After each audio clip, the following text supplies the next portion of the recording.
тема, првата тема ја отвара Наташа Мешковска. Дали може да следиме првата тема? Yes, ајде. За време на својот мандат се јави бившиот премиер Бучковски на љубета и му вети дека ќе се заложи кај Санадер да му даде Хрватска гаранции. Санадер не бил многу воодушевен од оваа идеја. Новиот премиер Груевски лично го слушна Санадер, кој му рече дека Бошковски е хрватски државјанин, но пред се македонец и гаранциите би требало да ги даде Македонија. Додека се договорат за гаранциите, Љубе веќе 2 години се наоѓа во притвор во Шевенинген и го чека почетокот на процесот за љуботен. И сега се отвара прашањето: ако има хрватско државјанство, не е хрват, а е и македонец.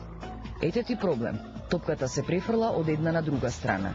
Како што поминува времето, така и се заборава проблемот. Кој тука всушност треба да даде гаранции и зошто на крајот од денот и не се даваат? Брат Љубе го даваме, гаранции не даваме. Опа, иха.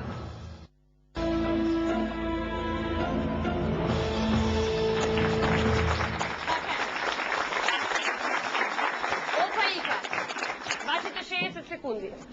Мислам дека господинот Љубе Бошковски апсолутно заслужува да добие гаранции од државата Хрватска, бидејќи има двојно државјанство, како македонско, така и хрватско државјанство, значи и хрватски пасош, што всушност значи дека тој е хрватски државјанин и ги ужива и ги има сите права како и останатите граѓани во Хрватска.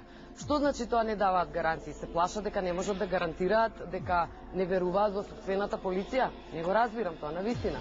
Таа изјава мене ми звучи малку фашистоидно, што не треба да биде така.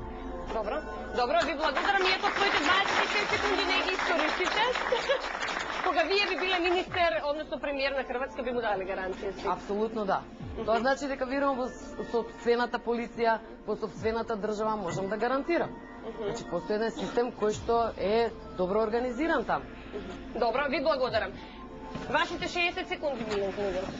Ете, со изјавата на Санадер се покажа дека не само ние имаме премиери и председатели кои може да истропаат глупост, имаат и другите, хрватите, например, бидејќи јавно кажа дека тоа е една држава која има расистичка политика, бидејќи ако е он дека има хрвати кои се похрвати и хрвати кои се помалку хрвати, бидејќи сите хрвати имаат иста путовница со шаховница, недавањето гаранции за него значи дека има прва и втора категорија хрвати, очигледно Љубе е во таа категорија, иако веројатно кога ја земал пасошот на времето, не му кажале дека е второкатегорник, кога инвестирал у бизнисот тамо на Истра, исто така не му кажале, кога плаќал данок, исто не му кажале, меѓутоа сега кога е во Хаг му кажуваат дека не е тоа што он мислел дека е.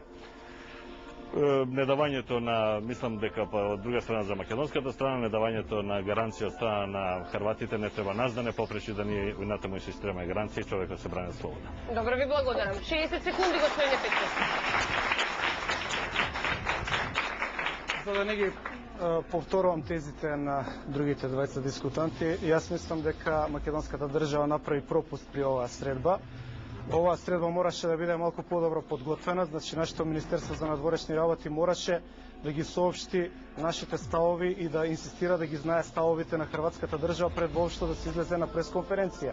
Затоа што предпоставувам дека хрватската држава, како што и другите држави, многу добро следат што се случува во Македонија и лежерниот однос на хрватите е последица на односот кој што би имаше нашата држава кон ова прашање. Да ве потсетам, иако излегува малку од контекст, Јохан, кој што е заедно со Љубе Бошковски во Хаг, беше киднапиран од страна на нашата држава и без никаква законска одлука предаден на Хашкиот трибунал. Значи, предпоставам дека хрватите тоа го знаат. Од друга страна,